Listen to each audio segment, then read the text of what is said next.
سلام خوشگله من، میریم برای آموزش این بافت تلی جذاب. خب موها رو که جدا کردیم میرسیم به قسمت تقسیم بندی که باید تا پشت گوش ادامه بدیمش. دقت میکنید پشت گوش.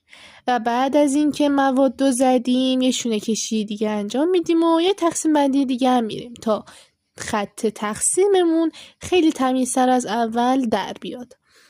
این طرف موها رو هم مواد گذاری میکنیم. بعد از مواد گذاری شونه کشی میکنیم و نوبت میرسه به بافت مو. خب دقت کنید برای انجام بافت مو خیلی باید لایه های نازکی رو برداریم و همینجوری رفته رفته این بافتمون رو که انجام دادیم میرسیم به قسمت پشت گوش. خب برای قسمت پشت گوشم که این بافتمون رو ادامه میدیم تا آخر انجامش میدیم که نتیجهش میشه این بافت تلی جذاب. مرسی که حمایت میکنید. بوس بهتون.